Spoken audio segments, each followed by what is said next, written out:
Les agradecemos a los participantes, por favor, apagar sus videos, excepto los panelistas, para la buena señal del evento. Gracias. Pues, muy buenas tardes. Ya pues son las 3 en punto, ya es pertinente dar inicio al evento, ya que tenemos ya bastantes personas conectadas. En total son 700 personas inscritas al evento, ya en su mayoría están ingresando por el canal de YouTube, quienes nos están escuchando alternamente.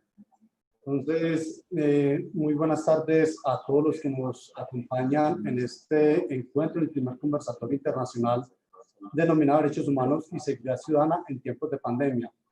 Un cordial saludo a todos nuestros panelistas, a mi general Liberos que nos acompaña desde la Dirección Nacional de Escuelas, a mi coronel Lever Mejía, director de la Escuela de Carabineros Alejandro Gutiérrez, al doctor Liscano, señor decano de la Facultad de Derecho de la Universidad del área andina, al doctor Carlos García, director de la Facultad, director de posgrados de la Universidad del área andina, a todos nuestros estudiantes de diferentes universidades de Colombia, México, Argentina, Chile, quienes están conectados en este momento. Muy buenas tardes a todos ustedes. Iniciamos con nuestro himno de la República de Colombia.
Como acto seguido, tenemos las palabras de apertura del evento por parte de mi general Juan Alberto Liberos Morales, director nacional de escuelas, y del doctor Luis Alfonso Liscano, decano de la Facultad de Derecho de la Universidad Andina.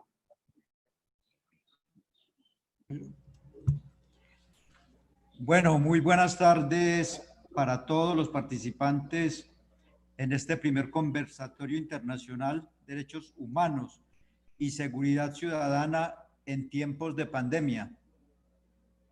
Permítame presentar un saludo muy respetuoso a los señores panelistas, Teniente Coronel Evernoé Mejía Castro, director de la Escuela de Carabineros Alejandro Gutiérrez, al doctor Jorge Restrepo Fontalvo, al doctor Fabio Farinella, al doctor Juan Camilo Raver Restrepo, al doctor Cristian David Castaño Delgado, a los moderadores, Teniente Coronel Alejandro Castro Bermúdez, jefe de la Oficina de Derechos Humanos de la Inspección General de la Policía Nacional, a la doctora Carolina Rodríguez Bejarano, al doctor Alexander Antonio Rodríguez Valencia.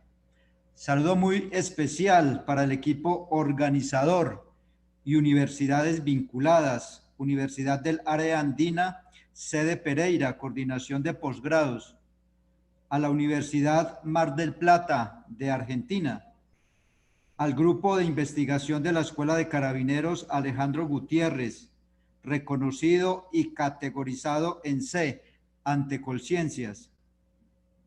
A los señores oficiales, suboficiales, mandos del nivel ejecutivo, patrulleros y docentes de la Policía Nacional y comunidad académica que nos acompaña en esta tarde, señoras y señores. En nombre de nuestro director general, de mi general Óscar Ateortúa Duque, de nuestro subdirector general, señor mayor general Gustavo Alberto Moreno Maldonado, del cuerpo de generales y de los hombres y mujeres que conforman la Policía Nacional, me permito brindar un cordial y afectuoso saludo de bienvenida a toda la comunidad académica que participa en este evento.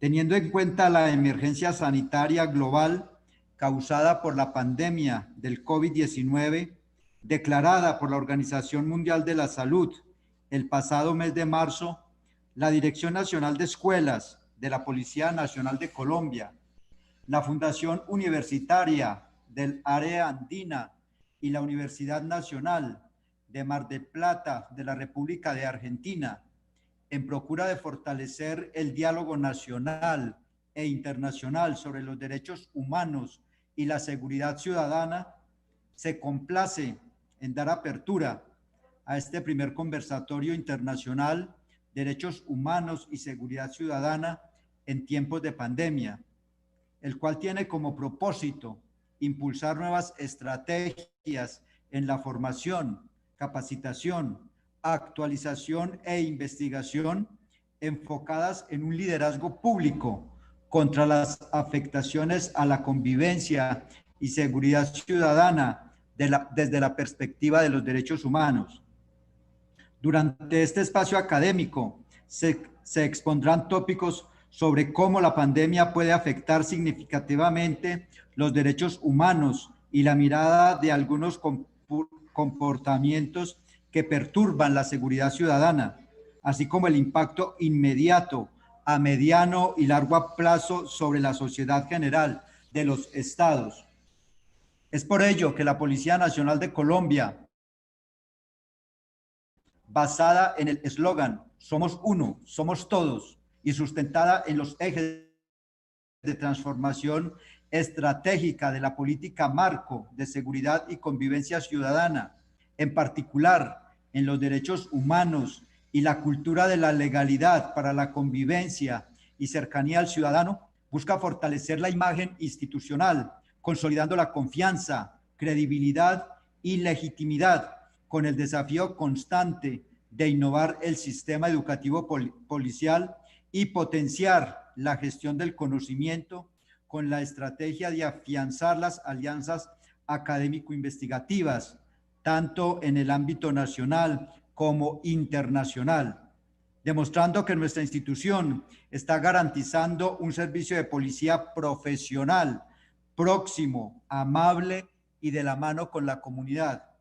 En Colombia, actualmente somos una de las instituciones con mayor responsabilidad frente a las medidas extraordinarias adoptadas por el gobierno nacional para frenar la expansión del COVID-19, donde en materia de seguridad nos enfrentamos a la mutación de diferentes delitos, entre ellos la violencia intrafamiliar, que continúa siendo una constante en la sociedad, el alto nivel de adaptación del crimen organizado, quienes a pesar de las restricciones buscan la manera de seguir delinquiendo con normalidad, el ciberdelito, que se viene convirtiendo en una potencial amenaza durante el aislamiento preventivo por el incremento en las transacciones virtuales, sumando un sinnúmero de riesgos que debemos controlar diariamente para evitar que se genere un desorden social masivo en las calles.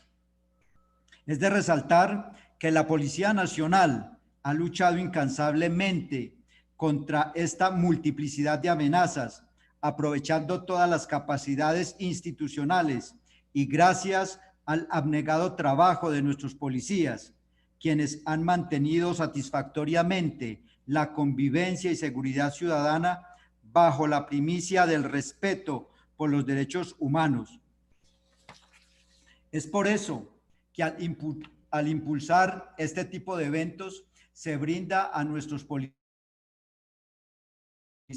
una actividad intelectual, creadora e innovadora que facilita el intercambio de experiencias en momentos de dificultad, no solo desde una mirada nacional, sino también internacional, sobre cómo las instituciones y la comunidad en general se han tenido que adaptar rápidamente para superar esta contingencia y demostrar la capacidad que se tiene para salir avantes, garantizando entre todos derechos fundamentales como la vida, la salud y la educación. Finalmente, quiero agradecer a Dios por darnos la oportunidad de estar hoy desarrollando este importante evento académico, a nuestros panelistas y moderadores que con sus capacidades profesionales y académicas nos permitirán fortalecer nuestros conocimientos y, por supuesto, a todos ustedes por su asistencia. Muchísimas gracias, Dios y patria. Muchas gracias, mi general. Damos paso a las palabras del doctor Luis Alfonso Lizcano, decano de la Facultad de Derecho de la Universidad de la Argentina. Muy buenas tardes a todos, muchísimas gracias. Quiero darles un saludo en nombre de nuestra institución, de la Fundación Universitaria del Área Andina, del presidente del Consejo Superior, el doctor Diego Molano Vega, de nuestro rector nacional, el doctor José Leonardo Valencia Molano, de nuestro rector seccional, Felipe Baena Botero.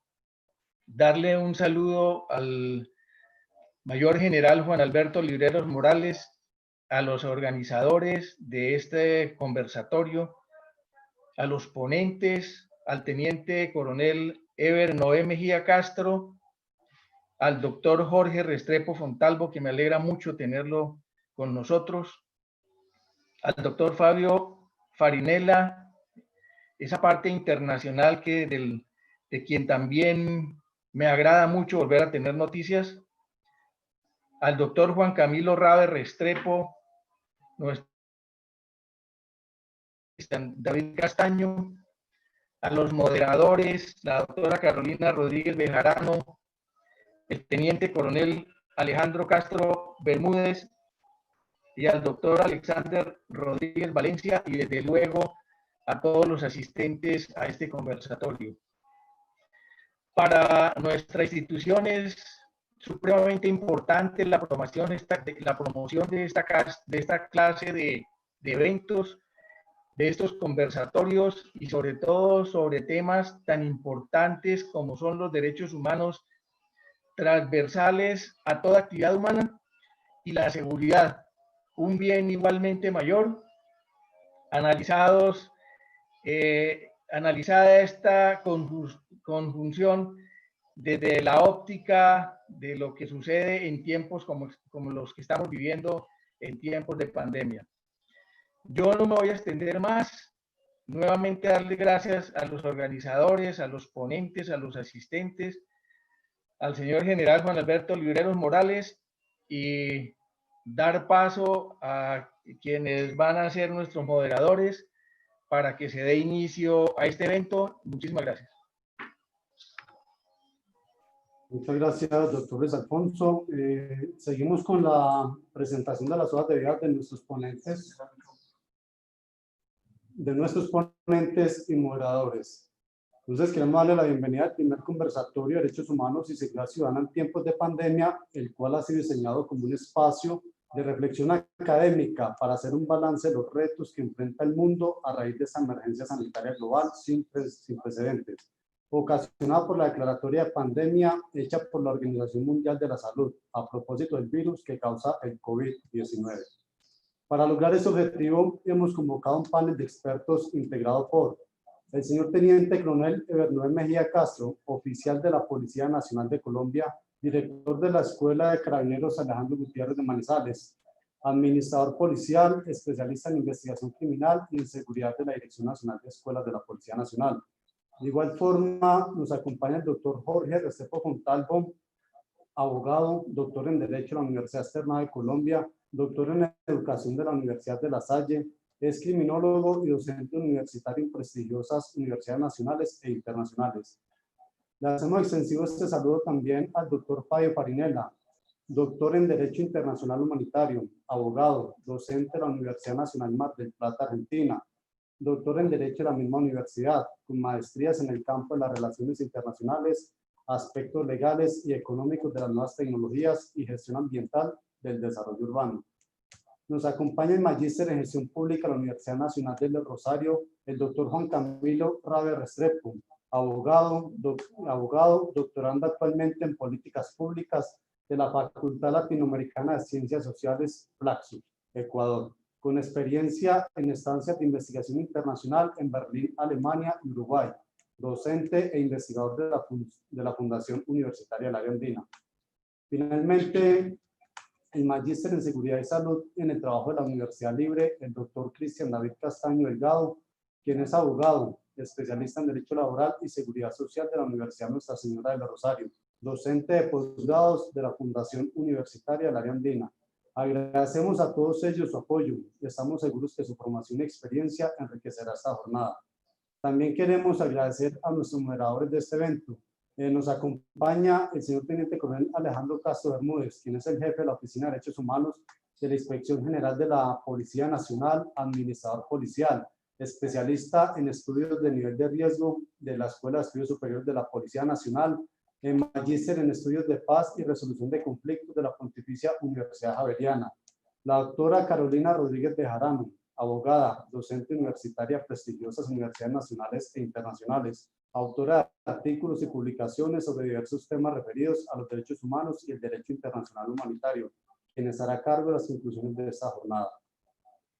Y por último, el doctor Alexander Antonio Rodríguez Valencia, abogado, magíster en Derecho Público, especialista en investigación criminal de la Dirección Nacional de Escuelas de la Policía Nacional de Colombia y en pedagogía en docencia de la Universidad Universitaria del Área Andina. Con esto presentamos nuestro grupo de panelistas y moderadores. Doy paso al doctor Alexander para dar inicio al conversatorio. Doctor Julián Andrés, buenas tardes, muchas gracias. En forma introductoria, es preciso indicar que, ante la actual declaratoria de pandemia hecha por la Organización Mundial de la Salud, los estados se han visto en la necesidad de adoptar medidas de atención y contención del virus, las cuales deben tener como centro el pleno respeto de los derechos humanos. La pandemia del COVID-19 puede afectar gravemente la vigencia de los derechos humanos de la población en virtud a los serios riesgos que se generan para la vida, la salud y la integridad personal. Diversos organismos internacionales, como es el caso de la Comisión Interamericana de Derechos Humanos, han señalado que las medidas de contención deben estar orientadas en la prevención de los efectos de la pandemia. La mayoría de países latinoamericanos han diseñado medidas consistentes en suspensión y restricción de algunos derechos, con fundamento en las declaratorias de estados de emergencia, estados de excepción, estados de catástrofe por calamidad pública o emergencia sanitaria. Algunos de los derechos que se han registrado de manera más recurrente o que se han restringido de manera más recurrente son los derechos a la libertad de expresión, el derecho de acceso a la información pública, la libertad personal, la inviolabilidad del domicilio, el derecho a la propiedad privada e incluso se ha recurrido al uso de tecnología de vigilancia para rastrear la propagación del coronavirus y almacenar datos de forma masiva. Teniendo como punto de partida este panorama, vamos a analizar algunas de las medidas estatales que los gobiernos de Argentina y Colombia han adoptado para abordar diferencialmente esta grave situación. Para ello, y teniendo en cuenta la complejidad de este análisis, nos concentraremos en la recopilación de estrategias, buenas lecciones aprendidas de la protección del derecho a la salud, el trabajo, la educación y la libertad de circulación. Así que, sin más preámbulos, daremos inicio al primer bloque de preguntas acerca de la afectación de los derechos humanos en tiempos de crisis por la pandemia. Le recordamos en este sentido a los panelistas que la intervención de cada uno debe ser de aproximadamente 5 minutos con el propósito de darle mayor fluidez a este conversatorio. En ese sentido, al doctor Fabio Farinella le dirigimos la siguiente pregunta. ¿De qué forma el gobierno argentino ha atendido las recomendaciones proferidas por los organismos internacionales en materia de derechos humanos en relación con las medidas restrictivas que pueden ser admisibles en una situación como la que estamos atravesando. Tiene la palabra, doctor Fabio Farinelli. Muy bien. En principio, muchas gracias. Buenas tardes. Agradezco a las instituciones organizadoras y a todos quienes me han precedido en el uso de la palabra. Más que hablar de algún derecho en particular, en realidad lo que se ha trastocado con la pandemia es lo que usualmente calificamos como normalidad. Y de alguna manera, lo que se prevé en la pospandemia es el retorno a la normalidad que hemos dejado o el paso hacia una nueva normalidad. No me voy a detener en medidas concretas, eso tal vez lo dejo para preguntas posteriores o para una participación posterior a partir de preguntas de quienes estén participando, sino que de alguna manera lo que a mí me parece importante es reflejar cómo se ha vivido en nuestro país, en la región y en el mundo, los efectos de la pandemia que se está desarrollando, pero sobre todo los efectos posteriores, es decir, ¿qué va a quedar? ¿Cómo van a ser los derechos humanos pospandémicos? Y se me ocurrió, y esto en 5 minutos lo vamos a tratar de resumir, una imagen muy ilustrativa, que es los anglosajones tienen un giro idiomático que habla del elefante en la habitación. Y esto tiene que ver con un escritor ruso que en una fábula del siglo XIX, El hombre inquisitivo, hablaba de una persona que entraba en un museo, reparaba en cada una de las cuestiones importantes del museo, pero no reparaba en un elefante que estaba en la sala principal. Los derechos humanos están hoy en día aislados, están en cuarentena. Los derechos humanos son en esa habitación que es el mundo, o por lo menos en la parte del mundo respetuosa de los derechos humanos, son ese elefante del cual nadie quiere preguntarse estrictamente qué está pasando, precisamente porque debemos enfrentar una guerra, como la mayor parte de los líderes del mundo han mencionado, la guerra contra la pandemia. Esos derechos humanos en cuarentena están en ese cuarto en donde hay 4 paredes, y esas 4 paredes tienen que ver con la relación entre la pandemia y los derechos humanos.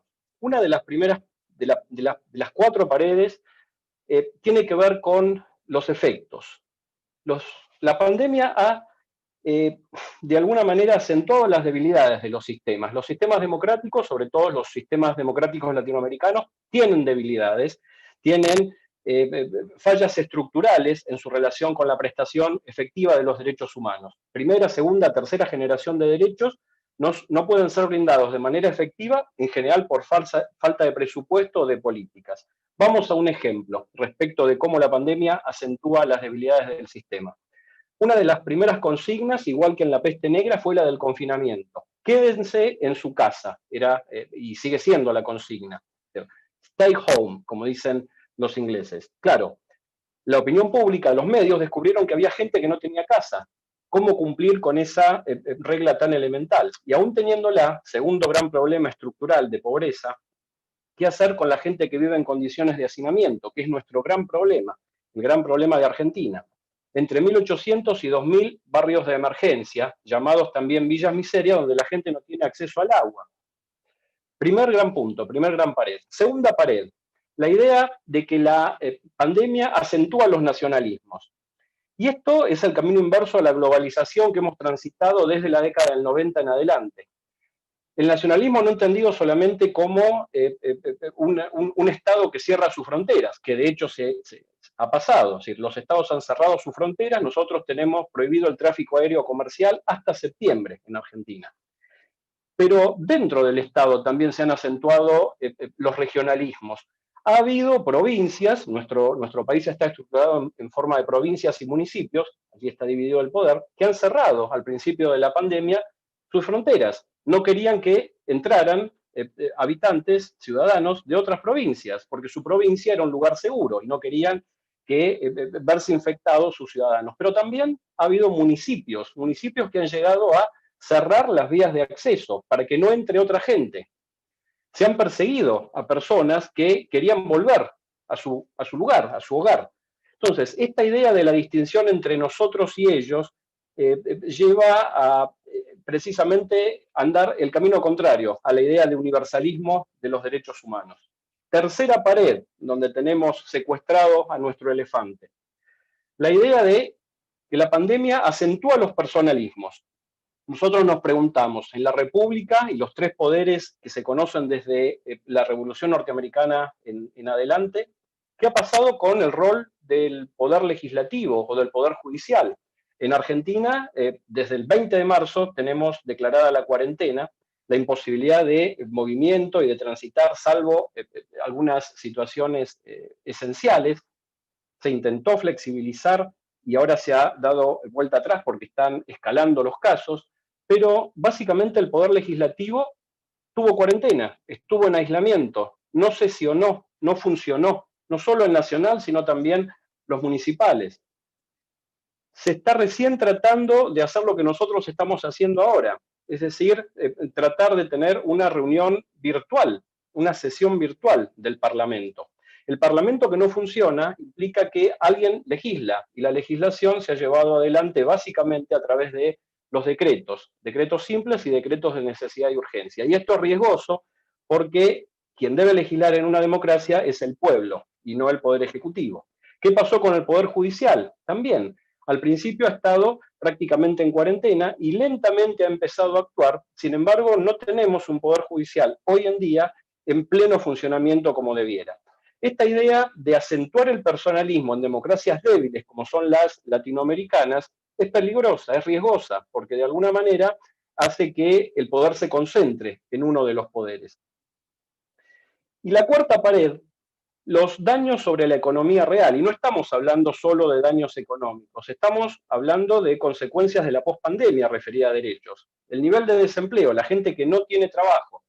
El trabajo, más allá del sustento y más allá de la posibilidad de ganar un alimento, tiene que ver con desempeñar lo que se conoce como el proyecto de vida de cada persona. El desempleado, el que no tiene asistencia, no tiene básicamente proyecto de vida, ni él ni su familia.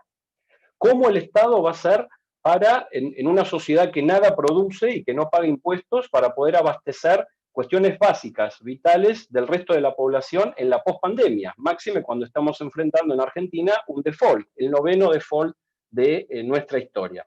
Todas estas cuestiones hacen que de alguna manera, al ser tan importantes y tan problemáticas, no se quiera enfrentar de hecho a la gran batalla que es entre derechos humanos y la pospandemia. La idea básica que de alguna manera les quiero transmitir es que la pandemia puede ser una amenaza hoy en día, pero sobre todo puede constituir una amenaza mayor respecto de las consecuencias que deje. La idea de emergencia siempre ha servido para limitar derechos, desde los romanos en adelante, desde la institución de la dictadura en adelante. El punto es hasta cuándo se va a prolongar esta emergencia y cuánto se van a ver afectados los derechos cuando ésta termine. Muchas gracias. Muchas gracias a usted, doctor Fabio Farinelli. Seguidamente, una pregunta dirigida al doctor Juan Camilo Rabe. De acuerdo a su experiencia, ¿el gobierno colombiano se ha ceñido a dichos lineamientos establecidos por dichos organismos internacionales? Doctor Juan Camilo, bien pueda.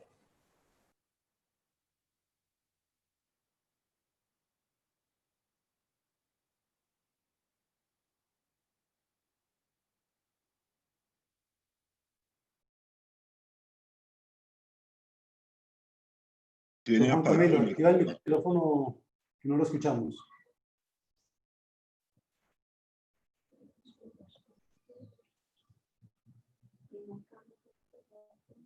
Doctor Juan Camilo Rabe. Es que me dice que el hospedador me... Bienvenido, doctor Juan Camilo. ¿Me escucha? Ahora sí. Ahora sí, señor. ¿Le repito la pregunta o escuchó la pregunta? No, yo estaba escuchando la pregunta, sino que me salió un mensaje donde decía que el hospedador me había silenciado. Entonces, eso era lo que estaba tratando de decir, pero bueno, ya. Buenas tardes para todos y para todas. Quiero agradecer en primer lugar la invitación que me realizan a este espacio. Digamos que yo tomé atenta nota de las palabras que daba el señor general y rescato de su intervención esta anotación muy concreta que hacía sobre la necesidad de optimizar un servicio de policía que sea profesional y próximo a la ciudadanía. Yo quisiera hacer eco de esas palabras para manifestar que precisamente la importancia de este tipo de eventos es esa. La idea es que a través de la academia se puedan desarrollar insumos que nos permitan materializar las actuaciones que son de nuestra competencia, pero obviamente en un respeto irrestricto por la Constitución Política de 1991 y por los tratados internacionales de los que hace parte Colombia. Todos tenemos claro, especialmente las personas que hacen parte de nuestras instituciones de policía, que hay un imperativo constitucional que es la preservación del orden público. Entonces yo creo que este tipo de conversatorios y este tipo de escenarios académicos nos acerca a la idea de reflexionar sobre cómo esa preservación del orden público debe ejecutarse en un marco del respeto por los derechos fundamentales. Entonces digamos que teniendo en cuenta esa claridad sobre la importancia pedagógica de este tipo de espacios es que pretendo realizar algunas reflexiones. Yo tengo entendido que nos escuchan sobre todo estudiantes de nuestra institución de policía, entonces qué interesante que acá se puedan, digamos, como desarrollar insumos para pensar de qué manera podemos continuar democratizando el ejercicio tan valioso que realizan los hombres y mujeres de la Policía Nacional cotidianamente. Entonces, digamos que más que responder la pregunta sobre si el Estado ha violado o no ciertos derechos humanos en este contexto, a mí me gustaría como pensar en algunos, digamos, cambiar el lenguaje y pensar en términos de los retos que tiene el Estado para proteger los derechos humanos en este tipo de contextos y sobre qué puntos, digamos, problemáticos deberíamos concentrar nuestra atención por considerar que allí podrían haber eventualmente, digamos, detonaciones fácticas que converjan en violaciones a los derechos humanos. Entonces, lo primero, digamos que mi intervención es muy corta, entonces quisiera como plantear algunas anotaciones como una especie de reflexión teórica sobre este momento histórico en el que nos encontramos y ya hacer unas observaciones muy concretas sobre garantías de derechos en tiempos de esta pandemia. Yo los invito primero, hablando pues de este primer acercamiento teórico, a que revisen durante este año en el periódico El País de España. Algunos filósofos contemporáneos han ido publicando unas editoriales bien interesantes donde nos hablan de, digamos, donde se intenta problematizar esta pandemia, digamos, pensando en la garantía de la dignidad humana, en la protección de los derechos fundamentales, etcétera, etcétera. Entonces quisiera llamar su atención sobre varias ideas. Lo primero es que tenemos que ser muy cuidadosos cuando pensamos los estados de excepción, porque la historia nos ha mostrado que en muchos casos los estados de excepción se han vuelto paradigmas normales de gobierno. Entonces, yo creo que es importante como moverse muy estratégicamente en una tensión. Digamos que es una tensión en la que, por supuesto, se mueven cotidianamente las personas que trabajan en la Policía Nacional, y es que, por un lado, está súper clarísimo, somos respetuosos del orden institucional, pero por otro lado, y en esto digamos que es súper importante pensarnos como sujetos éticos, es importante caer en cuenta y reflexionar sobre que en ciertos momentos los órdenes institucionales se pueden volver agresivos para los derechos humanos. Si ustedes se fijan en la historia de los derechos humanos, digamos que el proceso de reconocimiento político de los derechos humanos siempre ha implicado movimientos del statu quo. Entonces digamos que es importante como comprenderse en esa tensión. Entonces, por un lado, digamos, los actos del presidente de la República pues tienen una presunción de legalidad, por supuesto. Sin embargo, en el horizonte académico, digamos que tratamos de pensar políticamente sobre la importancia de pensar esta cuestión de esa manera excepcional. Los estados excepcionales no se pueden convertir, digamos, como en una forma permanente de supresión de las garantías políticas. Sobre eso estaba comentando mi mi colega. Lo otro es que, por supuesto, estos nuevos escenarios en los que es tan importante que el Estado tenga información sobre los ciudadanos, en los que es tan relevante que el Estado disponga de instrumentos y de herramientas de política para poder regular la conducta de las personas, digamos que todo eso es claro y es entendible, además es necesario, pero digamos que es súper importante, digamos que podamos pensar cómo en ciertos momentos de excepcionalidad se incrementan los controles sobre la vida de las personas, sobre las expresiones de sus subjetividades. Entonces, digamos que hay que establecer una línea muy clara entre aquellos dispositivos, digamos, que ejecuta el gobierno y que tienen una función clara de garantizar el ejercicio de los derechos humanos y separarlos de manera muy tajante de otro tipo de políticas que quizás, digamos, pueden terminar restringiendo inconstitucionalmente los derechos humanos bajo la premisa de preservar valores, digamos, generales y trascendentales como el orden público, la convivencia pacífica, etcétera, etcétera. Yo siento que, digamos, el primer rasgo que tiene un defensor de los derechos humanos es su capacidad para, digamos, entender el contexto en el que está inmerso, pero de alguna manera también, digamos, disponer de elementos para ser muy crítico con este. Eso por un lado. Lo otro, ya hablando del caso colombiano, es que recordemos que todos los derechos humanos no son absolutos, ¿sí? Los derechos humanos pueden ser objeto de limitaciones, eso es claro, pero digamos que siempre tenemos que estar muy pendientes que esas limitaciones sean estrictamente necesarias, que no sean arbitrarias, que no sean discriminadoras, que sean respetuosas de la dignidad humana, que sean proporcionales, etcétera, etcétera, y que no terminen exacerbando las condiciones deficitarias de derechos humanos de ciertas poblaciones que han estado sometidas a patrones históricos de discriminación. A mí me interesa hablar sobre todo de dos poblaciones en las que, digamos, que está muy relacionada con mi ejercicio como investigador, y uno son los habitantes de calle y los otros son las mujeres trans trabajadoras sexuales, poblaciones con las que también muchos miembros de la Policía Nacional interactúan cotidianamente. Me preocupa en el caso colombiano, digamos, algunas situaciones fácticas en las que el actuar del Estado puede terminar generando perjuicios en términos de el ejercicio de los derechos humanos de ciertas poblaciones claves. En el caso de las mujeres trans, recordemos nada más lo que sucedió en Bogotá y lo criticada que fue esta medida del pico y género. Entonces, digamos que ese es un caso muy, muy concreto para entender, para hacer un juicio de necesidad y razonabilidad sobre la manera en que estas medidas, por tratar de garantizar un imperativo fundamental, en este caso la salud pública, terminan generando en la práctica, digamos, violaciones sistemáticas a los derechos humanos. Y la otra cuestión que tiene que ver con los habitantes de calle, que es una población que en sí misma ya está en situaciones deficitarias de derechos humanos, y esta misma crisis lo que hace es como amplificar el grado de vulnerabilidad que tienen este tipo de poblaciones, por lo que se hace necesario, digamos, unas políticas muy robustas en términos de enfoque de derechos, para terminar, digamos, impidiendo que sean las actuaciones del Estado las que terminen revulnerando las garantías que tienen las personas. Eso sería como, en términos generales, mi intervención. Muchas gracias, doctor Juan Camilo. Seguidamente le doy nuevamente la palabra al doctor Fabio Farinella con la siguiente pregunta. ¿Cuáles han sido los derechos más restringidos a raíz de las medidas adoptadas por el Estado de Argentina, y en qué han consistido esas restricciones de algunos derechos humanos?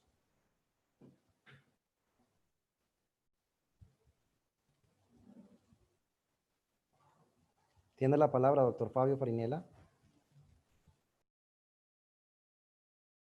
No tenía abierto el micrófono, disculpen. A ver, el marco básico para atacar la pandemia ha sido, les reitero, la forma de atacar la pandemia ha sido la misma de la peste negra, o de la muerte negra en la Edad Media. El confinamiento, la desinfección, la limpieza de calles y eventualmente ventilar los lugares. De estas 4 medidas básicas, que se repiten en la historia, el confinamiento ha sido el que ha atacado los derechos. ¿Cuáles? Bueno, en principio todos, porque podemos hablar, por supuesto, de la libertad física, pero tampoco se puede salir, se pudo salir, ahora se está abriendo un poco más la posibilidad de ejercer derechos, a ejercer el comercio, a practicar un deporte, simplemente a ir al médico. Cualquiera de los derechos de primera generación han sido limitados. Esto de por sí no quiere decir que esté mal la medida.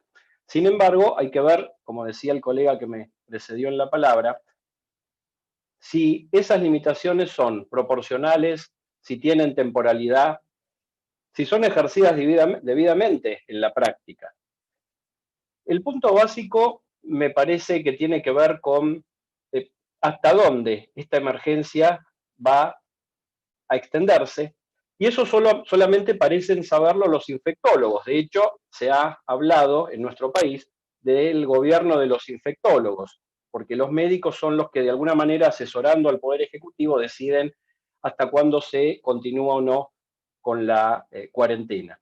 Los problemas básicos que han surgido tienen que ver con el trabajo, con las economías regionales, con la falta de distinción hasta el momento de distintas regiones en nuestro país. Básicamente, para que lo entiendan, el grueso de los contagios y eventualmente de las muertes se estructuran dentro de el circuito, la situación geográfica comprendida en la capital federal y lo que se llama el conurbano, que ese conjunto engloba alrededor de 17, 18 millones de personas. Esto es más del 40% de la población. ¿Qué pasa con el 60% restante? Bueno, en nuestro país no existen prácticamente en número relevante casos de coronavirus. Incluso hay provincias que nunca lo han tenido, sus habitantes nunca se han enfermado. No hay lo que se llama circulación local de la enfermedad.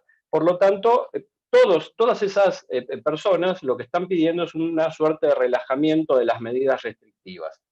Las fuerzas de seguridad han tenido un rol relevante en el sentido que han sido parte del personal esencial, junto con el personal de salud. Las fuerzas de seguridad han estado en los controles desde el primer día respecto de quiénes eran los que estaban autorizados para poder salir de sus hogares, han estado controlando en retenes en todo el país en diferentes rutas provinciales y nacionales, impidiendo en una enorme cantidad de situaciones el ingreso a determinadas zonas que estaban libres del virus, de la enfermedad, y hasta han ayudado socialmente.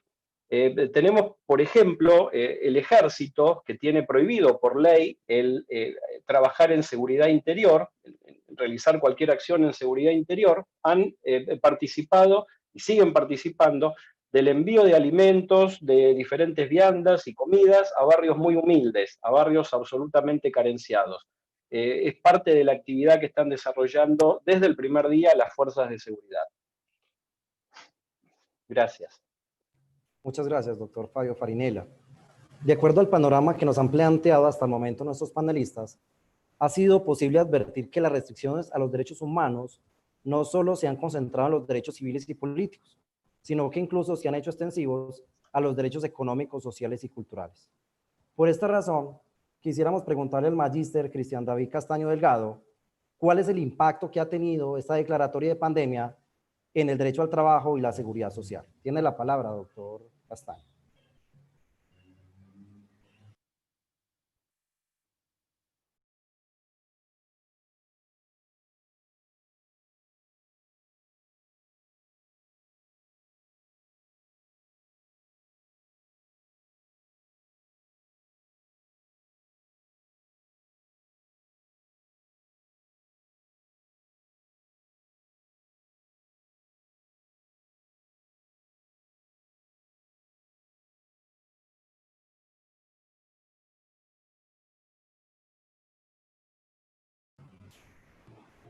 No se le escucha, doctor Cristian.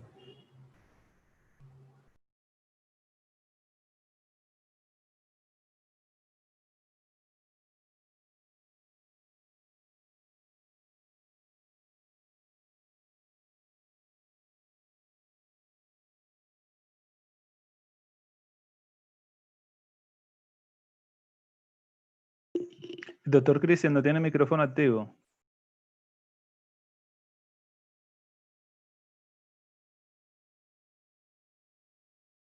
Doctor Alexander, no sé si mientras se soluciona el problema técnico, el doctor Cristian, damos paso de pronto al siguiente cuestionamiento que se tiene planteado mientras se soluciona el problema técnico del doctor Cristian. Claro que sí, doctor Julián. Bueno, además del derecho al trabajo, otro de los derechos que ha tenido una resignificación bastante importante ha sido el derecho a la educación. Por esta razón, queremos preguntarle al teniente coronel Herbert Noé Mejía Castro, ¿cómo ha incidido este panorama en las dinámicas educativas, no solo en el interior de la escuela de policía, sino en general en las aulas de clase? Tiene la palabra, coronel. Muy buenas tardes, Dios y Patria, un saludo especial a mis compañeros panelistas, a nuestros moderadores y a todas las personas que en este momento nos acompañan en este conversatorio. Sin duda, obviamente, uno de esos derechos fundamentales que en este momento ha sido tema de conversación en diferentes escenarios es la educación. Y es importante conocer nosotros como integrantes de la fuerza pública cómo hemos liderado este proceso de capacitación y de formación especialmente de nuestros futuros policías, especialmente para ser garantes de esos derechos humanos que están en manos de nosotros. ¿Por qué? Porque obviamente uno de los fines primordiales de los derechos humanos es la formación integral del ser humano y cómo no si no es a través de la educación. En este orden de ideas y teniendo en cuenta esa importancia, para la Dirección Nacional de Escuelas, que es la dirección encargada de la educación de todas las instituciones de la policía, de todas sus escuelas de formación, pues fue un reto significativo como lo ha sido para todas las instituciones educativas del país. Y es como en muy poco tiempo, en muy corto tiempo, poder llevar a cabo una modalidad presencial a una modalidad de acompañamiento a la presencialidad a través de la modalidad de la virtualidad. En ese orden de ideas, lo primero que se hizo a través de la Dirección Nacional de Escuelas es unificar para que sus 16 escuelas habláramos el mismo idioma, que es un ejercicio bien importante, unificarlo a través de una plataforma que nos permitiera subir y hacer seguimiento a los contenidos programáticos y empezar a hacer unos ajustes enfrentándonos a los inconvenientes que viene presentando cualquier estudiante de nuestro país. Primero, escasos recursos de pronto para lo mínimo y es tener un plan de conectividad y que tenga acceso a los datos. Un segundo factor, un computador. A veces no pensamos en esas situaciones, pero en muchas familias solo hay un computador. Tenemos 2 hijos, papá y mamá, teletrabajo. Fue otra situación que se nos presentó que tuvimos que atender. El tema obviamente de la complejidad en sitios distantes de las ciudades principales. Nosotros tenemos estudiantes de zonas rurales donde la conectividad es muy regular, resguardos indígenas y obviamente tocaba escucharlos a ellos para mirar esas falencias y poder plantear una solución y llevarle la educación a estos muchachos en sus lugares, a los futuros policías. A raíz de esos inconvenientes surge la necesidad de crear un comité de seguimiento educativo. Y el propósito fundamental de ese comité es primero eso, identificar esas falencias que les acabo de manifestar y luego entrar a desarrollar unos contenidos programáticos que nos permitieran hacer el seguimiento y el control, garantizando 2 cosas, que es nuestra mayor atención y la mayor preocupación del mando institucional. La primera, la seguridad jurídica de nuestros funcionarios y de la comunidad en general. ¿En qué aspecto? Ahorita el doctor Juan Camilo Ravel lo decía, y es que obviamente somos nosotros los que estamos en ese ejercicio de no solo conocer, sino garantizar, respetar y materializar esos derechos humanos. En ese orden de ideas, obviamente nos preocupa esa seguridad jurídica, que el muchacho, el estudiante que está en proceso de formación, realmente apropie los conocimientos básicos necesarios para poder, una vez que ejerza como patrullero, ser conocedor de esos procedimientos procesos y procedimientos y garantizar el respeto de estos derechos fundamentales y de estos derechos humanos. Y el segundo, una seguridad física. Pues para nadie es un secreto la responsabilidad que también tenemos nosotros como fuerza pública de ejercer una lucha contra las diferentes modalidades del crimen en nuestro país. Y esa es una preocupación constante para nosotros y por tal motivo una responsabilidad para con nuestros estudiantes y obviamente con nuestra sociedad. En ese orden de ideas, lo que se viene haciendo a través de la Dirección Nacional de Escuelas es tal cual llevando el protocolo que se estaba manejando en la presencialidad a esa virtualidad, manteniendo los contenidos programáticos, los horarios de clase, una interacción permanente con los estudiantes en un espacio de 45 o 90 minutos según el horario de clase, donde se requiere o donde se hizo necesario que el docente hiciera un análisis de cuáles son los conceptos mínimos que debe apropiar ese muchacho en esos 45 minutos básicos de su asignatura.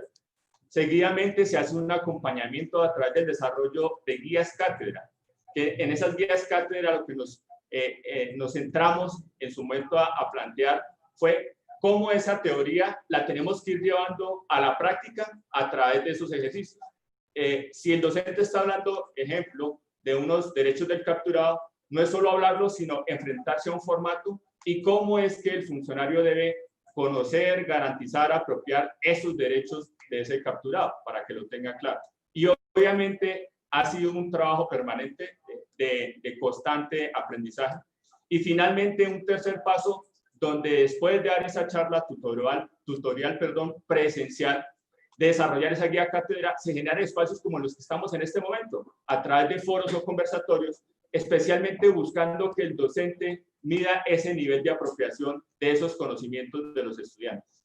Sumado a ello, nos tocó hacer uso de todas las herramientas técnicas y tecnológicas para poder garantizar esos contenidos temáticos, pero también que sea seguro para transmitir los conocimientos de nosotros por la misionalidad que cumplimos. Y en ese orden de ideas, no hemos escatimado esfuerzos a través de la Dirección Nacional de Escuelas para apoyar a través de otras plataformas alternas, envío por WhatsApp, correo electrónico, y es así que esas situaciones que obviamente por el poco tiempo de 45 minutos el estudiante y el docente no puede interactuar en las clases como era normal, pues se haga a través de cuestionarios que le envían a nuestros docentes vía correo electrónico y que el docente se compromete a leer y a responder para que haya realmente un intercambio de conocimientos y de saberes, especialmente con nuestros estudiantes. Sin duda la tarea no ha sido fácil, no para, creemos y nos sentimos satisfechos porque una de las actividades desarrolladas por el Comité de Seguimiento es hacer un alto el camino y preguntarle a nuestros estudiantes cómo se sienten frente a los conocimientos, a las temáticas que se vienen desarrollando y si ellos se sienten realmente seguros en esos dos aspectos que les decía, jurídica y procedimentalmente, para asumir la responsabilidad de ser integrantes de la fuerza pública en contados meses. Y la satisfacción es muy buena porque no tenemos deserción de ningún estudiante, que es una de las situaciones que preocupa al Ministerio de Educación, y es la deserción en nuestras universidades. Y creo yo que si ninguno ha querido desertar es porque se siente seguro de que estamos haciendo las cosas de una manera profesional, que es una línea base donde todos los días estamos creciendo y estamos ajustando para poder garantizar esa seguridad. Pero pensamos de que ese ejercicio no termina ahí en las aulas de clase, sino que se tiene que ver reflejado al momento de prestar el servicio. Y creo yo que qué mejor lección la que venimos dando como institución, como Policía Nacional, y qué mejor manera de respetar, garantizar y hacer ejercicio de esos derechos humanos, si no es mirando primero arriesgar a un policía, y no solo un policía, un integrante de la fuerza pública, ejército, armada, exponiendo su vida, su integridad y la de su familia para hacer ejercicio de esas medidas de seguridad y protección en época de confinamiento. Cuando usted observa a un policía llevando serenata, convirtiéndose en cantante, para llevar momentos de esparcimiento y un alivio a la comunidad en confinamiento, pues sin duda que uno se siente orgulloso. Si no es llevando esos mercados y esas ayudas a población vulnerable donde de pronto nadie llega por seguridad o por el distanciamiento, eso es motivo de orgullo. Cuando vemos a un policía llevando serenata y entregándole una rosa a nuestras madres en el Día de las Madres, creería yo que ese es el mejor ejemplo y la mejor enseñanza que nos queda, que de pronto vamos por el camino correcto y que obviamente que hay que seguir en esa tónica para no solo ser profesionales competentes, sino sobre todo garantes del ejercicio de esos derechos, garantías, libertades en una época tan complicada como la que estamos viviendo. Digamos que también nuestra misión hoy en día no es solo ejercer los controles, sino a través de esos actos y acciones que les acabo de denunciar, llevarle un aliento a la sociedad, a la comunidad, para manifestarle que esta pandemia nos debe llevar a la reflexión de que es el momento de unirnos, de que todos somos seres humanos, de que un médico, una enfermera, un policía, cuando entrega y hace ejercicio a ese juramento de que si es necesario entregar la vida por los demás, lo hacemos con mucho gusto, pero que todos nos debemos unir y afrontar esta situación de la mejor manera, porque definitivamente somos uno, somos todos. Muchas gracias, Coronel Mejía, muy amable. Le damos entonces la palabra al doctor Cristian David Castaño con la pregunta: ¿cuál es el impacto que ha tenido esta declaratoria de pandemia en el derecho al trabajo y la seguridad social? Bienvenido, doctor Cristian.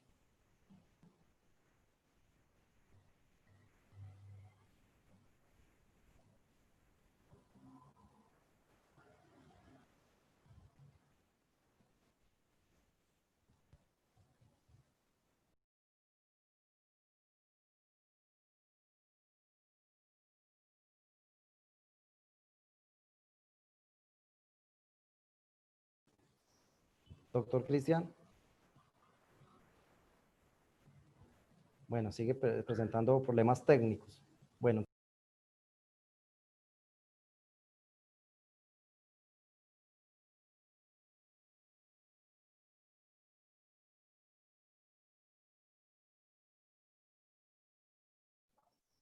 Doctor Alexander, tiene el micrófono desactivado.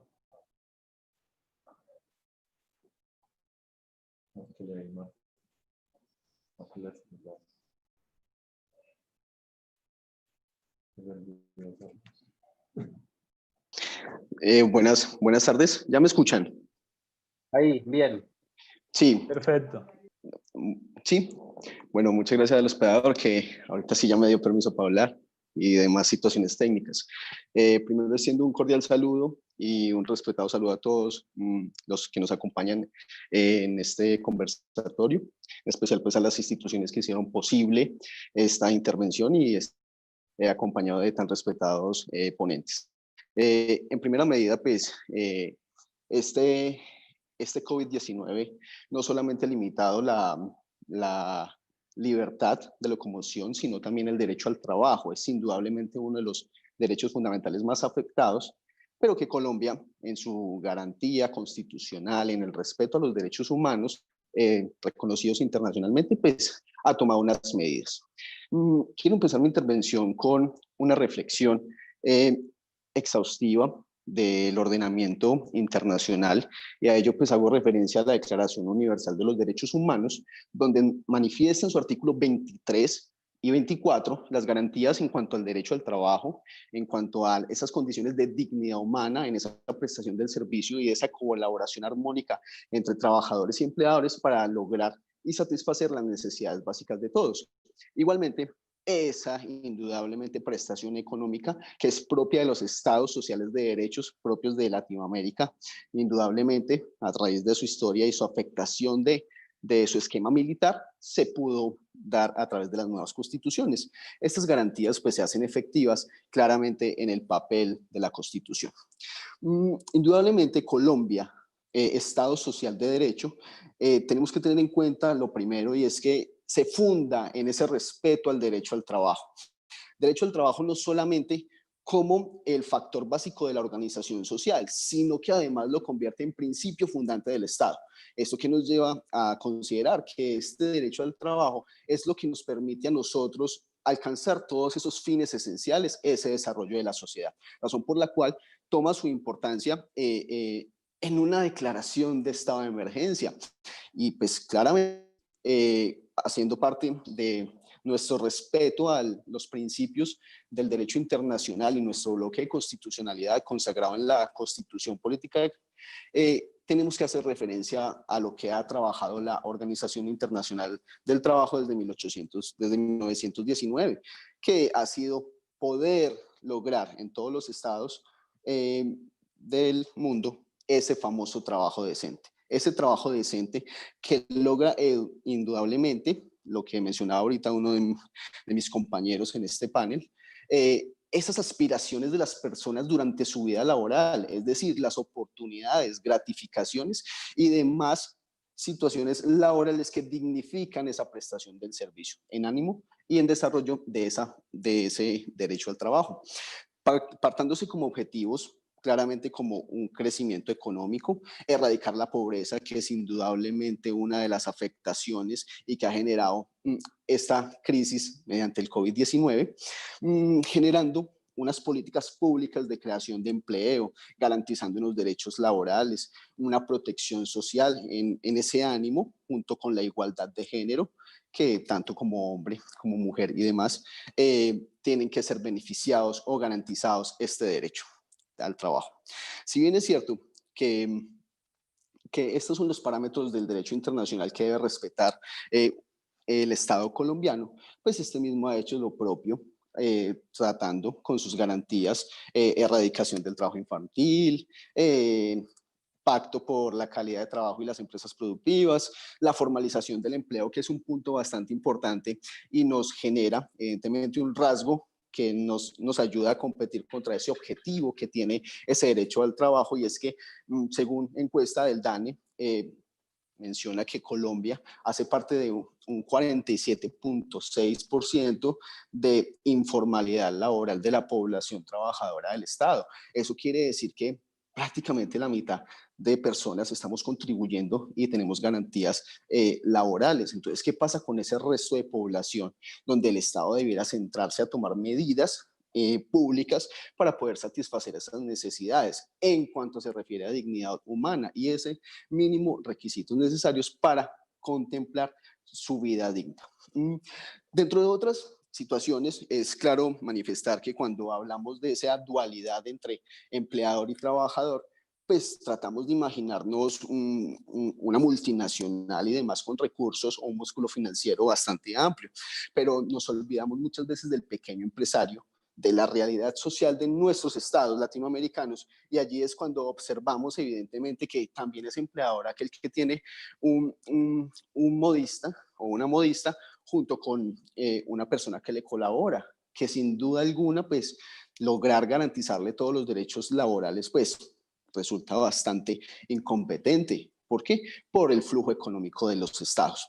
Dentro de esas medidas que ha tomado el Estado colombiano, podemos hacer referencia a tres grupos particulares. El primero de ellos, un grupo donde las medidas han tomado en el respeto a los derechos laborales, y son las medidas que evidentemente se han conocido a nivel mundial, tales como el teletrabajo, tales como la flexibilización de la jornada laboral, y esto para evitar las agrupaciones, el modelo de las vacaciones anticipadas, las licencias remuneradas e incluso la remuneración del trabajo sin la prestación del servicio, que son elementos esenciales de la relación laboral. De igual manera, y pues apropiándose, vienen unas segundas medidas que ha tomado el Estado colombiano y son precisamente las que afectan de manera no tan fuerte como las últimas medidas, pero de una u otra forma afectan los derechos laborales. El primero de ellos es una licencia remunerada compensable, donde manifiesta evidentemente un reconocimiento del salario, pero indudablemente le va a tocar al trabajador retribuir o compensar esa distribución o ese pago de ese salario. Afectación directa de la modificación de la jornada y el salario, eso siempre y cuando se respeten las garantías mínimas laborales, y por ende la suspensión de beneficios extralegales, siendo medidas drásticas y que evidentemente afectan la totalidad de los derechos laborales, siendo dos como la suspensión del contrato de trabajo, en cuanto pues aquello se encuentra en discusión lo de si el COVID-19, podemos referirnos a una fuerza mayor que es motivo o causal para poder suspender los contratos de trabajo, y ello sí genera una afectación directa por cuanto el trabajador no recibe su pago, pero se le garantiza de una u otra forma la seguridad social. Y por último, la terminación del contrato de trabajo. Esto pues evidentemente afecta a la economía del país, es decir, el derecho al trabajo determina la política pública económica, razón por la cual, si bien es cierto, hoy estamos ante esta emergencia sanitaria, salud, pues lo que se ha mejorado en cuanto a trabajo decente, hoy un simple virus ha afectado tan la economía que tenemos que ponernos en paralelo, tanto empleador como trabajador, y olvidando incluso ese principio laboral de favorabilidad. Igualmente, pues en aras de garantizar la seguridad y la salud de los trabajadores, pues el gobierno, y con la ayuda de la OMS, el Ministerio de Trabajo, Ministerio de Salud, ha implementado unos protocolos de bioseguridad para poder salir avanti a esta situación sin generar perjuicios a sus trabajadores. ¿Por qué? Porque el trabajador en su prestación del servicio debe estar cuidado por su empleador que lo puso en riesgo. Esa es mi intervención. Muchas gracias a todos ustedes. Muchas gracias, doctor Cristian. Otra preocupación recurrente en la ciudadanía ha sido el tema de la seguridad y la convivencia ciudadana. A propósito de este tema, doctor Jorge Restrepo Fontalvo, quisiéramos saber, según su experiencia y percepción, cuáles han sido los comportamientos que actualmente afectan la seguridad y convivencia ciudadana en Colombia. Bienvenido, doctor Jorge Restrepo. Gracias. ¿Me escuchan allí?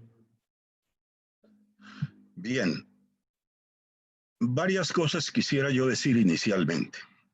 Lo primero, desde luego, agradecer a los organizadores de este evento. Y hay que mencionar especialmente la confluencia de una institución académica y, de otro lado, una institución que representa a la fuerza pública. Porque es que cuando a mí se me invita a conversar sobre derechos humanos y seguridad pública, entiendo que estamos hablando de un tema fundamental para la estructuración de cualquier sociedad democrática. Debo también mencionar que tiene sus ventajas hablar ya cuando ha avanzado la intervención de otros participantes, porque ellas lo iluminan a uno, le dan mucha información a partir de la cual uno puede construir mejor sus propias reflexiones. Alguna vez decía yo, al inicio de mi tesis doctoral, que a mí me gusta investigar como en un cono invertido. En un cono invertido, la parte más alta, más genérica, está arriba. Y a medida que uno va profundizando, delimita el tema hasta llegar a dar respuesta a una pregunta concreta como la que se me ha formulado. Pero yo antes tengo que hacer una reflexión de fondo. Y esa reflexión de fondo, desde luego, va a ser auxiliada por las intervenciones anteriores. El doctor Farinella decía al comienzo, muy ilustrativamente, hacía la metáfora del elefante. Ese es un tema que en política colombiana casi no se puede mencionar, porque aquí hubo un antecedente de un presidente a quien se le dijo que no había visto el elefante que estaba en su sala, y era el elefante de la corrupción. Por eso ese es un tema delicado en Colombia. Pero ¿por qué no se ve el elefante? Usted nos hablaba de que no se veía ese elefante, el elefante de los derechos humanos. No se percataban de él porque había 4 paredes. Pero el problema, doctor Farinella, en nuestra realidad latinoamericana, que es muy similar, es que hay algunos interesados en apagar la luz para que el elefante no se vea. Y esa luz suele apagarse sobre todo a partir de los abusos del poder. Y hablemos de la realidad de lo que está ocurriendo en nuestro país. Y es que consuetudinariamente nosotros venimos de una cultura de abuso del poder. Es importante que los demás, las personas que no son colombianas y que están vinculadas, pero también los colombianos recordemos cosas que también se han vivido en su país, doctor Farinella, porque ustedes vivieron también unas dictaduras terribles que dejaron por el suelo todos los derechos humanos. Yo quiero recordarle, sobre todo a los más jóvenes, que en Colombia vivimos 45 años en estados de excepción. Cuando yo era muy niño, ya oí hablar del estado de sitio en la Constitución de 1886. Y se decía que ese estado de sitio, artículo 121 de la vieja Constitución, era una situación exclusiva de emergencia, de situaciones excepcionales. Esa excepción duró entre 1946 hasta 1991 prácticamente, cuando se expide una constitución que formalmente es garantista de los derechos humanos, que es de lo que estamos hablando. Aquí las cosas excepcionales tienden a volverse permanentes y comparto su preocupación de que lo que se haga ahora en la excepción nos lo quieran perpetuar posteriormente. Porque en las situaciones de excepción se pueden limitar unos derechos, pero ¿cuáles derechos pueden ser limitados?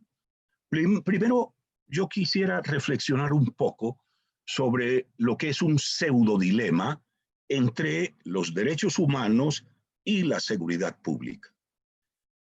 Hay por allí un país latinoamericano en cuyo escudo yo sé cuál es, pero por respeto, porque es un país que, como todos los países latinoamericanos, tienen mi respeto y mi admiración, porque yo más que colombiano soy latinoamericano. Pero un país latinoamericano tiene en su escudo una frase que dice: mi patria por la libertad o por la fuerza. Y eso me hace recordar a mí que también los romanos tenían una expresión que decía aut concilio aut ense, que quiere decir por el concilio, es decir, por el consenso o por la espada. No, no. No puede haber una rivalidad, no puede haber una antítesis entre la razón y la fuerza. No puede haber una antítesis entre el respeto a los derechos humanos y la seguridad ciudadana. El gran Léon Duguay, el gran constitucionalista francés, decía: el derecho sin la fuerza es la impotencia, pero la fuerza sin el derecho es la barbarie. Evitemos que, por dar seguridad ciudadana, y respetemos a los derechos humanos, hay que buscar un balance, y ese balance, lamentablemente, a veces no lo estamos logrando frente a esta crisis. Y si desde los abusos del poder quieren apagar la luz, allí es donde yo celebro que, por ejemplo, una institución académica como la Fundación Universitaria del Área Andina haya sido también una de las organizadoras. Porque ustedes, usted, doctor Farinella, desde la Universidad Andina en Colombia y desde todas las universidades, los académicos y la ciudadanía en general, tenemos que cada uno de nosotros encender un pequeño fósforo, una pequeña cerilla para iluminar el cuarto donde quieren guardar al elefante de los derechos humanos, para que no nos apaguen la luz desde el poder. Es muy importante que esos derechos humanos sean respetados. Mencionaba usted, doctor Farinella, que uno de los derechos humanos que se han tratado de limitar en Argentina es el derecho de opinión, el derecho de opinar. Ese derecho no se puede limitar, ni siquiera en estados de excepción. El artículo 93 de nuestra Constitución, en el bloque de constitucionalidad, ha establecido muy claramente que hay derechos humanos que son reconocidos por tratados internacionales suscritos y aprobados por Colombia, que no pueden ser irrespetados ni siquiera en los estados de excepción. Y es muy importante que desde la academia y desde todas las organizaciones ciudadanas se levanten voces también para denunciar abusos que se están cometiendo. Yo estoy orgulloso, lo digo públicamente y no lo digo aquí sino en todos los foros, de que tenemos en Colombia una Policía Nacional respetuosa de los derechos humanos, una Policía Nacional muy bien, profesionalmente organizada, que para mí merece todo el respeto. También respeto, por ejemplo, una institución como la Iglesia Católica, pero ello no me impide ver que hay curas pederastas.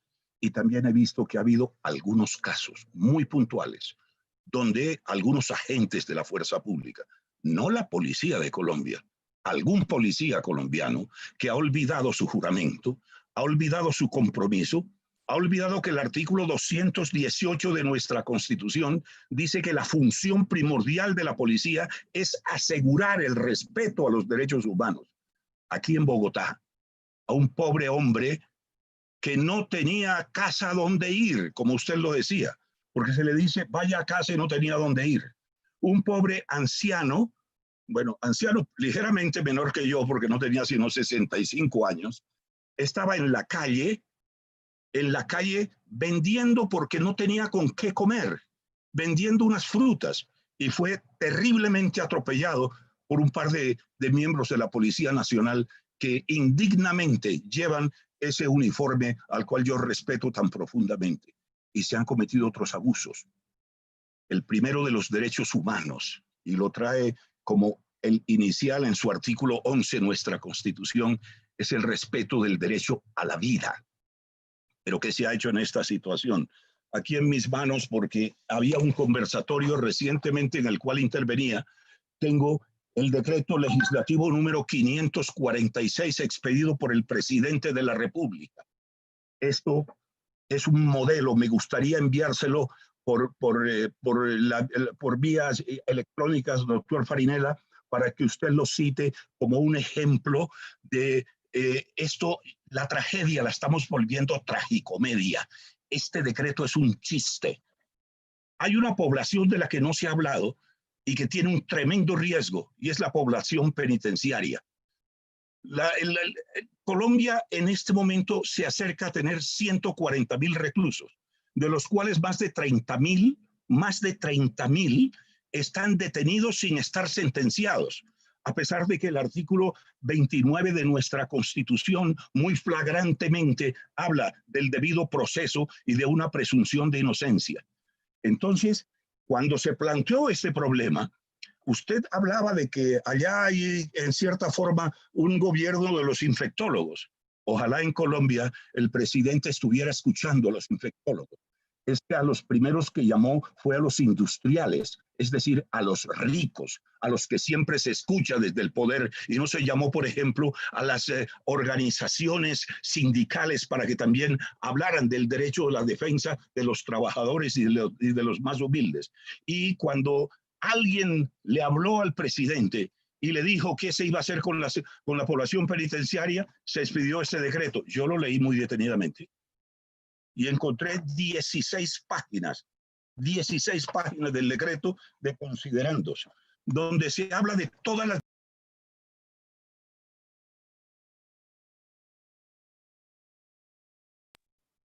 de la Organización Mundial de la Salud, se habla de todas esas consideraciones, y cuando yo empecé a leer el decreto dije, por fin se va a enfrentar un problema tan delicado como este. Me leí los primeros 5 artículos del decreto, se lo voy a enviar para que usted los vea. Qué hermosos 5 artículos. Casi me puse de pie como me puse de pie cuando oí el himno nacional, porque yo respeto y soy orgulloso de ser colombiano y respeto las instituciones de este país, pero nunca me callaré cuando veo que hay abusos, hasta que llega el artículo 6. El artículo 6 es que no es sino mostrarlo. Son 2 páginas, donde se habla de que a esta gente hay que darles una solución porque están hacinados. Hay una cárcel cerca de Colombia, la de Villavicencio, donde hay 186 presos y había más de 100 ya infectados. Y hay unos focos de infección tremendos en las cárceles colombianas.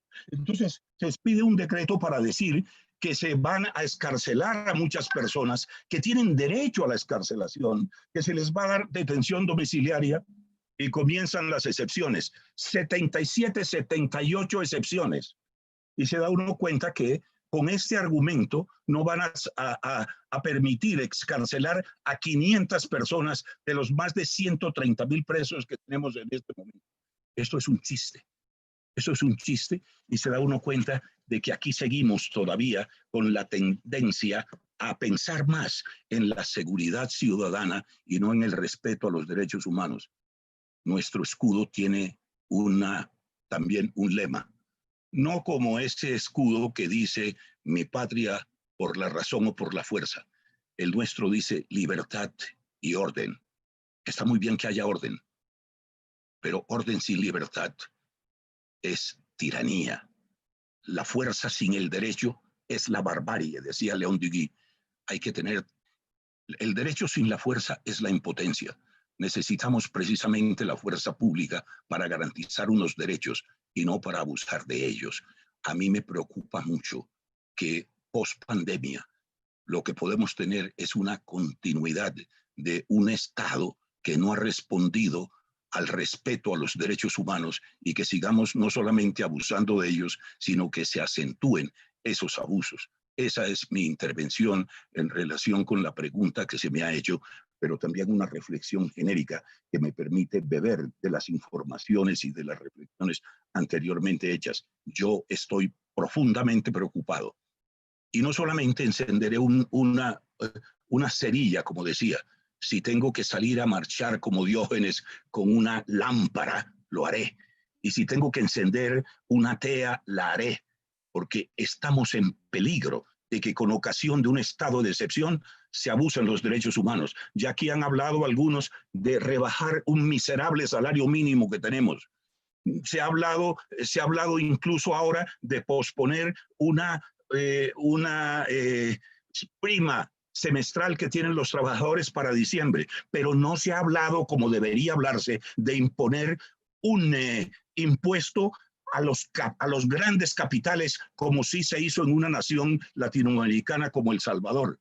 No se ha hablado de que tenemos 55.000 millones de dólares en reservas. El año pasado nada más aumentaron 4.700 millones de dólares esas reservas.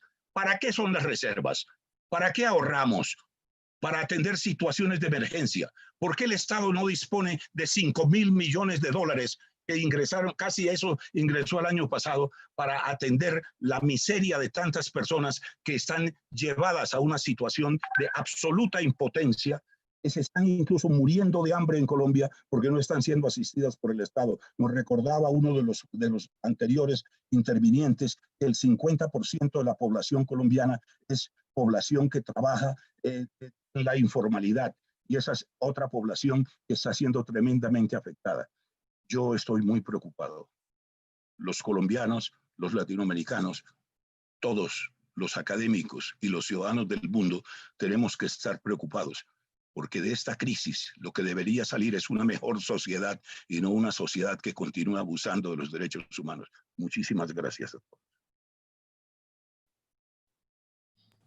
Muchas gracias a usted, doctor Restrepo Fontalvo. Ha sido normalmente escucharlo. De todo lo que hemos podido analizar hasta ahora, uno de los delitos que ha tenido una mayor visibilidad y que lo hemos encontrado incluso por los medios de comunicación es el tema de la violencia intrafamiliar. Entonces le hago la pregunta al teniente coronel Herbert Noé Mejía Castro. ¿Qué estrategias ha adoptado la Policía Nacional de Colombia para disminuir el aumento de algunos delitos, especialmente la violencia intrafamiliar, durante esta crisis sanitaria? Bueno, muy buenas tardes nuevamente, yo soy Patria. La pregunta se la voy a dividir como en dos aspectos. El primero, hacer una contextualización general, al menos del tema de seguridad ciudadana en todo su ámbito, y terminamos con la respuesta puntual de la pregunta que me hace con mi compañero Alejandro Castro, que es el jefe de la Oficina de Derechos Humanos de la Inspección General. Es importante, simplemente como una referencia como eso, saber que en este momento la estadística, que son simplemente un criterio orientador de los delitos de impacto de nuestra sociedad, han disminuido. Digamos, eso es importante conocerlo. Pero la reflexión indica que esos delitos, por ejemplo, el hurto, la extorsión, básicamente el homicidio y las lesiones personales, a nivel nacional han reducido 15%, 38%, menos 31%, menos 43%, bajo cifras que, digamos, están registradas y sin tener en cuenta de pronto sus registros. ¿Qué es lo importante de esta situación? Que se pueden dar a futuro dos escenarios. Un escenario es que cuando finalice, y haciendo también análisis de lo que decía el doctor Farinella, una vez finalice esta época de pandemia, uno de los factores que se ha reflejado en aumento directamente es nuevamente que se desborden los indicadores o los índices delictivos, teniendo en cuenta que esas personas que de pronto no pudieron volver a laborar, que no haya un sustento, opten por el camino de la ilegalidad. Esa es una variable que seguramente se podría dar. Digamos que mi intervención básicamente, más que a estos números, es decir que esos delitos que anuncio ahorita, obviamente por el confinamiento, por la falta de actividades sociales, los establecimientos públicos no están abiertos, dan a una reducción, esos 4. Hay unos delitos que van en aumento, como son los delitos cibernéticos, obviamente por las transacciones económicas que se desarrollan a través de esta modalidad, y digamos la violencia intrafamiliar, que la hago al final para responder el tema. Y hay otros que se mantienen con una preocupación, como es por ejemplo el narcotráfico. El narcotráfico, digamos, en el campo nacional, lamentablemente en algunos escenarios, es posible que ese tráfico de estupefacientes local se esté haciendo a través de domicilios y en algunos hogares, algunas personas en esta época de confinamiento encuentren en las drogas una forma de llevar a cabo el confinamiento. Y otra es el tráfico internacional, donde obviamente tiene referencia y tiene importancia también el punto de vista de Argentina. Y es que simplemente habría un cambio de modalidad. Y básicamente se puntualiza en que el narcotráfico, por ser un delito tan rentable, simplemente si observamos por la contingencia el tema del cierre de los aeropuertos y de los puertos, pues ese tipo de modalidad y envíos a través de esos sistemas van a reducir. Pero otros, como por ejemplo el envío de droga a través de las lanchas semisumergibles, lanchas rápidas, perdón, y semisumergibles, va a aumentar en aras de dar cumplimiento a ese sistema de drogas ilícitas que se maneja a nivel ya mundial. En ese contexto, la primera reflexión que quiero hacer antes de darle paso a mi compañero Alejandro Castro es que en este momento está en nuestras manos mirar qué pasa con esos indicadores a futuro. Hay una gran responsabilidad, esa responsabilidad individual, frente a que si nosotros queremos transformaciones de fondo, cada transformación realmente empieza por uno mismo. Y la preocupación es cómo en estos momentos de pandemia esos hechos de violencia se están dando en el seno de nuestros hogares, con nuestros hijos y con nuestras esposas, que supone que son nuestros seres más amados. Y si ese es en nuestro hogar, ¿qué es lo que queremos irradiar en la sociedad? Esa es como la reflexión. En este momento esos índices están, digamos, favorables, digamos, en el sentido de cifras, pero más allá de la cifra, porque solo una vida que se pierda, un solo hurto que se lleve a cabo, pues está afectando la vida y los bienes, la integridad del ser humano, y obviamente no hay garantía de esos derechos que hemos hablado durante este conversatorio.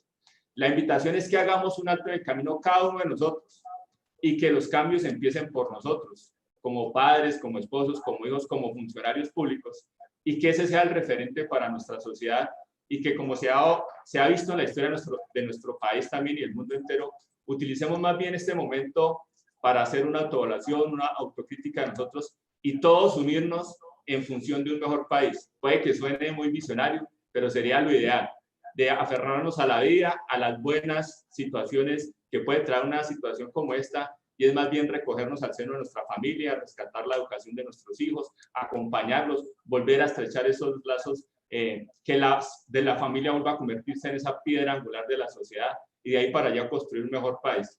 Le doy paso a mi compañero Alejandro Castro para que ya puntualice uno de los delitos, obviamente, que es más cuestionado y más de mayor preocupación para nosotros, que es la violencia intrafamiliar. Siga, Alejandro, por favor. Gracias, mi coronel Mejía. A todos los panelistas y a ustedes los felicito. Yo soy el responsable de los derechos humanos en la Policía Nacional y quedé muy conmovido con cada una de las intervenciones que ustedes tuvieron. Especialmente, y yo creo, y voy a hacer alusión a la pregunta que me traslada el director de la escuela, y tiene que ver con esos principios que tenemos que nosotros reflejar en el marco de nuestro servicio policial, esos principios de razonabilidad, de proporcionalidad, ese equilibrio justo que decía el doctor Restrepo que tenemos que tener en el marco del servicio de policía, y que hoy nos llama a un principio transversal de los derechos humanos, que es el principio de la humanidad y de tener esa sensibilidad frente a la aplicación de la norma. Es así que en el marco de lo que hemos venido observando en la aplicación del servicio de policía, efectivamente se ha presentado un tema en relación con la violencia intrafamiliar. Y nosotros también hemos identificado en el marco de esa recepción de quejas, de requerimientos en el marco de este flagelo, los problemas de salud mental que se han venido aflorando.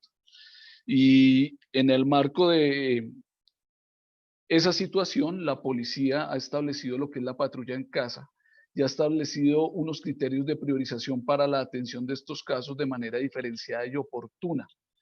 Pero como les digo, no es solamente todo lo que esto aboca y lo que esto demanda. Estamos en una sociedad patriarcal, estamos evidenciando situaciones que por tiempos y en otrora siempre se han venido presentando, pero estos momentos de pandemia han venido exaltando, identificando. El doctor Juan Camilo hacía alusión frente a unos hechos sistemáticos frente a población LGTBI, y nosotros analizando ese episodio decíamos, ¿será que se están presentando en estos momentos esos hechos? ¿O será producto de la falta de confianza de esa población frente a algunas agresiones por parte de esos policías que, como usted lo indicó, doctor Restrepo, no hacen alarde a ese juramento que hicieron en el campo de paradas? Y todas esas dinámicas son las que están viéndose o haciéndose visibles en estos momentos de pandemia, donde efectivamente sobresalen pues el buen actuar del policía, pero también se castiga y se hace visible ese policía que actúa no de la manera acorde. Entonces, Ever, queridos panelistas, pues nosotros hemos venido desde el área de derechos humanos exaltando esta clase de encuentros.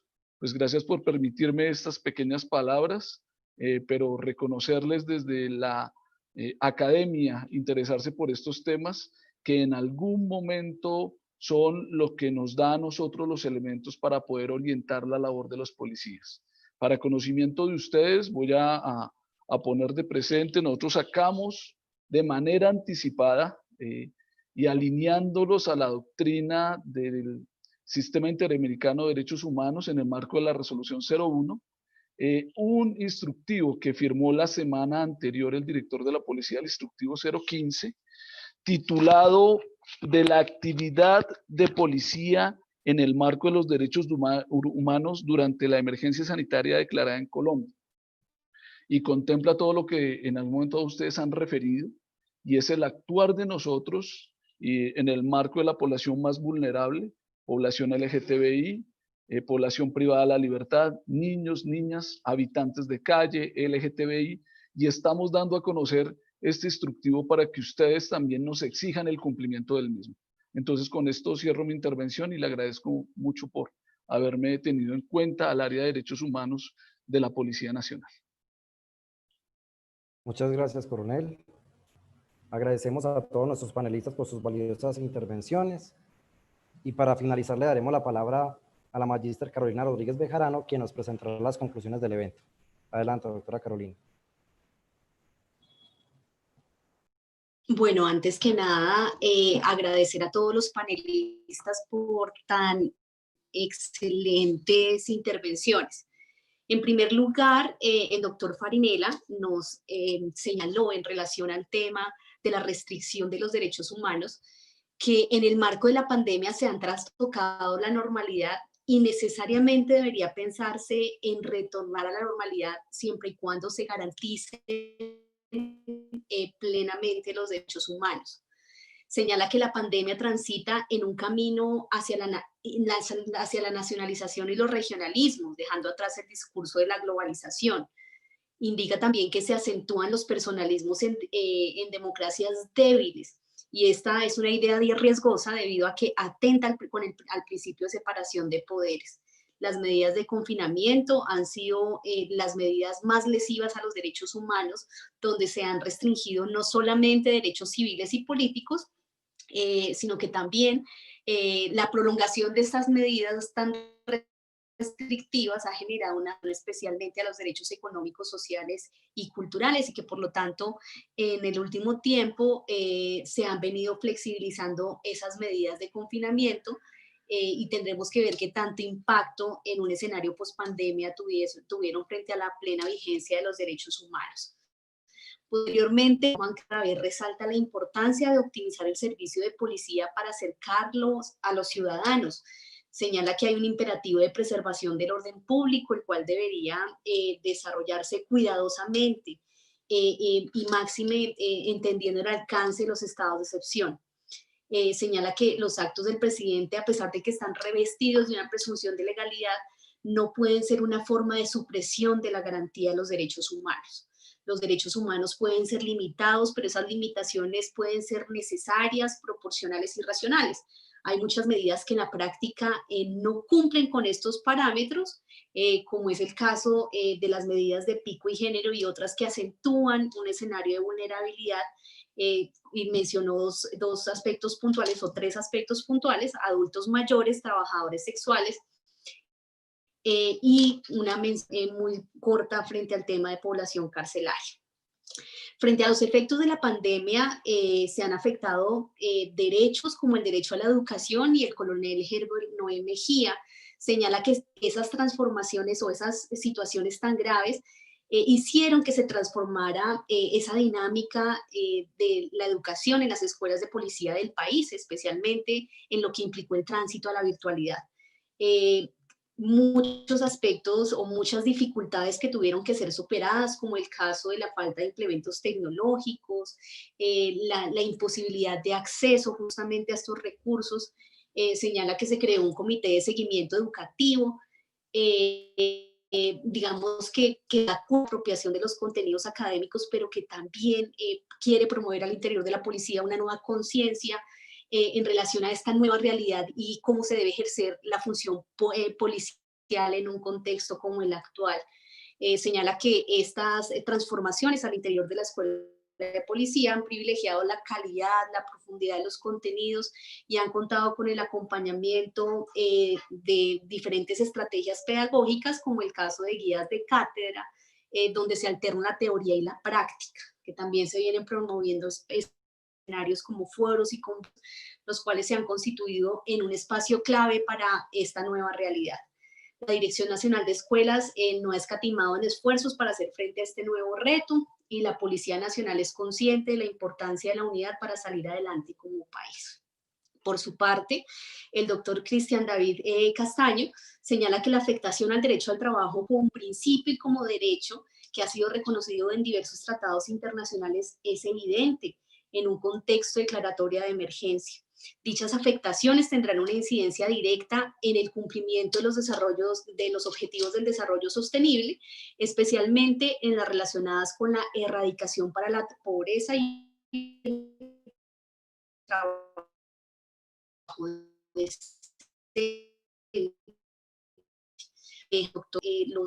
Ha dejado en evidencia esta pandemia los altos índices de informalidad y también la necesidad de orientar políticas públicas enfocadas a la formalización y el apoyo a los sectores empresariales.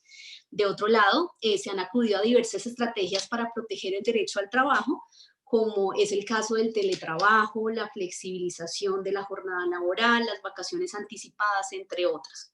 Sin embargo, vemos que se han implementado medidas más drásticas que afectan el derecho al trabajo, como es la suspensión de los contratos de trabajo y la terminación de los contratos de trabajo. Todas esas medidas tienen un impacto económico a través de las distintas políticas públicas que puedan emprenderse desde ahora y con una visión post-pandemia. El doctor Jorge Restrepo Fontalvo resalta la confluencia académica y la fuerza pública, puesto que la seguridad y la convivencia es un elemento fundamental en el marco de una sociedad democrática. El abuso del poder es un elemento que es recurrente en los estados de excepción, y muchas veces estas situaciones excepcionales tienden a volverse permanentes. Hay un riesgo de que esas limitaciones puedan volverse permanentes una vez las condiciones actuales cambien. No puede haber una antítesis entre seguridad, ciudadanía y derechos humanos. Hay que buscar un balance que a veces no es tan fácil lograr. Hay derechos humanos que son más susceptibles de ser vulnerados, pero desde ningún punto de vista sería admisible limitarlos, como es el caso de la libertad de opinión. Señala que la Policía Nacional es una institución que tiene claro como línea de acción el pleno respeto de los derechos humanos. Frente a la población carcelaria, resalta el decreto legislativo 546 del 2020, el cual es un ejemplo de lo que no se debe hacer. señala claramente que hay una contradicción entre los considerandos de dicho decreto legislativo y el articulado donde se establecen presuntas excarcelaciones que en la práctica dejan imposibilidad real de hacer efectiva una medida de protección a la población carcelaria frente al COVID. Señala también que los trabajadores formales e informales en este momento están en grave riesgo de ser afectados por cuenta de las medidas que en la actualidad se han venido tomando, que lejos de conjurar dichas afectaciones, profundizan escenarios de vulneración a los derechos humanos. En relación al tema de seguridad o de los delitos o de la seguridad en época de pandemia, el coronel Herbert Noé Mejía señala que hay unos delitos que han aumentado, otros que se han mantenido y otros que definitivamente han disminuido por cuenta de las medidas de confinamiento. Sin embargo, que considera que es preocupante que los escenarios que tradicionalmente eran de violencia social se trasladaron al escenario de lo familiar. Hace un llamado a que se generen cambios sociales y esos cambios sociales empiezan en nuestro círculo más cercano. También hace un llamado a que todos debemos unirnos en torno al objetivo común de un mejor país. Finalmente, el coronel Alejandro Castro Bermúdez, jefe de la Oficina de Derechos Humanos de la Inspección General de Policía, se refiere a que es necesario preservar el principio de humanidad frente a la aplicación de la norma para contribuir a esta situación. Se firmó un instructivo, el número 15, digamos que es acorde a los estándares internacionales del sistema interamericano y que indudablemente guiará el desarrollo de las actividades de policía desde ahora y en lo sucesivo. Agradezco muchísimo a todos sus valiosas intervenciones. Muchísimas gracias.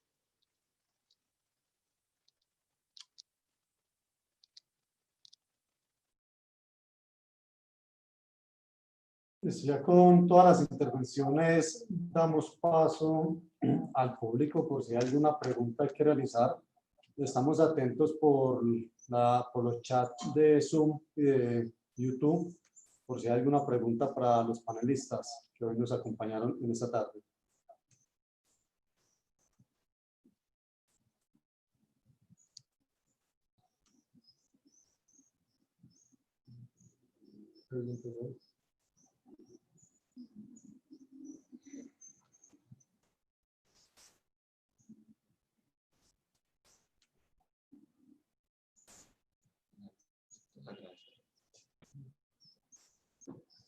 Bueno, aprovecho la oportunidad para agradecer a todas las personas que hicieron posible este conversatorio, que es muy importante.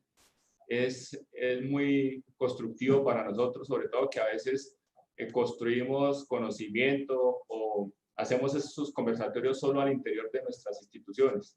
En este escenario, con diversidad de contextos internacionales, nacionales, desde la academia y de la realidad, pues sin duda que todo lo que busca es fortalecer esa prestación del servicio de nosotros como institución, de crecer como personas, como profesionales. La verdad que muy agradecido y muy orgulloso de contar con la participación y el apoyo de ustedes en este ejercicio académico. Mil gracias y que tengan una excelente tarde. Yo quisiera rogarme el derecho de hablar en nombre de todos los intervinientes para agradecerle a la Policía Nacional, a la Escuela Alejandro Gutiérrez y desde luego a la Fundación Universitaria del Área Andina. Este tipo de foros son muy ilustrativos. Gracias a todos ustedes, los participantes. Y una admiración increíble por la capacidad de síntesis de la doctora Carolina, que hizo un magnífico resumen de todas las intervenciones. Muchísimas gracias a todos.